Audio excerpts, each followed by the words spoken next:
BJP নেতা দিলীপ ঘোষ ও তার নবপরিণীতা স্ত্রী রিঙ্কু মজুমদারের একমাত্র পুত্র সৃঞ্জয় মজুমদারের রহস্য মৃত্যু ঘিরে চাঞ্চল্য। সূত্রের খবর, মঙ্গলবার সন্ধ্যার দিকে সৃঞ্জয়কে আশঙ্কাজনক অবস্থায় বিধাননগর সেবা হাসপাতালে নিয়ে যাওয়া হয়, কিন্তু হাসপাতাল সূত্রে জানা যায় চিকিৎসকেরা তাকে মৃত ঘোষণা করেন। সবচেয়ে চাঞ্চল্যকর বিষয় হল, মায়ের সঙ্গে দিলীপ ঘোষের বিয়ের মাত্র 25 দিনের মাথায় ঘটে গেল এই মর্মান্তিক মৃত্যু। সৃঞ্জয় মজুমদার পেশায় ছিলেন আইটি কর্মী, কিন্তু মৃত্যুর কারণ এখনও স্পষ্ট নয়। পুলিশ সূত্রে জানা গেছে দেহটি আরজিকর হাসপাতালে পাঠানো হয়েছে ময়নাতদন্তের জন্য। তবে কী কারণে এই মৃত্যু, আত্মহত্যা, অসুস্থতা নাকি অন্য কোনো রহস্য, এখনও পর্যন্ত পরিবার বা প্রশাসনের তরফে নিশ্চিত করে কিছু জানানো হয়নি।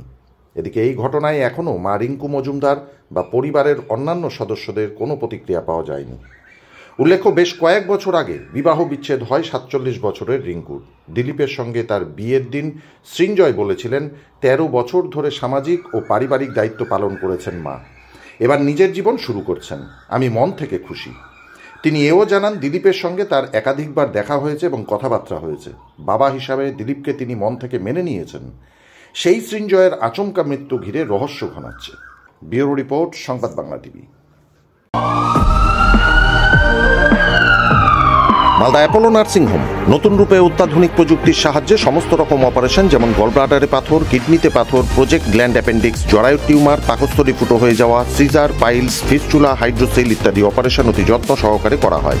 এখানে অত্যাধুনিক মানের আইসিইউ এর সুব্যবস্থা আছে। ঠিকানা মালদা অ্যাপোলো নার্সিংহোম, রবীন্দ্র ভবন, নিউ বাস স্ট্যান্ড, আমবাজারের নিকট, মালদা। যোগাযোগ 9932270671।